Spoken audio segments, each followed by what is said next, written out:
الرحمن الرحیم۔ وضو میں بال اور ناخن کے متعلق کچھ مسائل ہیں جن کا جاننا بہت ضروری ہے۔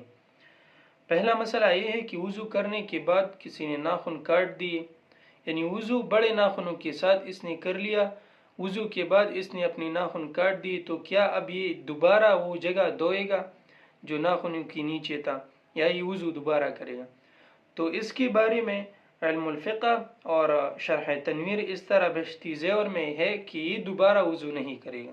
نہ اس جگہ کو دوبارہ دھونے کی ضرورت ہے، بلکہ پہلی جو اس نے وضو کی وہ اس کے لیے کافی ہے، دوبارہ دھونے کی ضرورت نہیں۔ اسی طرح دوسرا مسئلہ یہ ہے کہ ناخن میں میل ہونے پر بھی وضو ہو جاتی ہے، مگر ناخنوں کو بڑھانا خلاف فطرت ہے، یعنی ناخن اتنے بڑے ہو چکے ہیں کہ اس میں گند آ چکا ہے، اس میں میل آ چکا ہے، اور اس پر ہم وضو کرتے ہیں تو اس طریقے سے وضو تو ہو جاتی ہے، لیکن ناخنوں کو بڑھانا یہ خلاف فطرت کام ہے۔ ناخنوں کو ہر ہفتے کاٹنا، اگر کسی کی جلدی ناخن اگتے ہو تو 2 دن بعد 3 دن بعد اس کو کاٹنا ضروری ہے۔ اس طرح ایک مسئلہ یہ ہے کہ اگر ناخن پر آٹا جم گیا ہو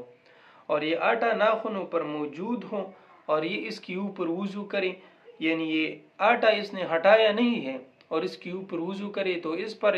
جب تک یہ اس آٹے کو ہٹائے گا نہیں تب تک اس کی وضو نہیں ہوگی، کیونکہ نیچے تک پھر پانی نہیں پہنچتا۔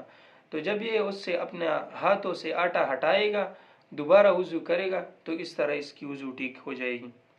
اسی طرح کسی کے بال بڑے ہو چکے ہیں، کسی کی داڑھی بڑی ہو چکی ہے، اس نے وضو کر لیا، سر کا مسح بھی کر لیا،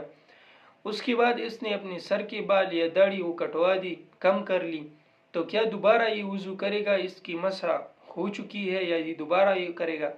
تو اس کے بارے میں مسائل رفعت قاسمی جلد اول میں لکھا ہے بحوالہ علم فقہ،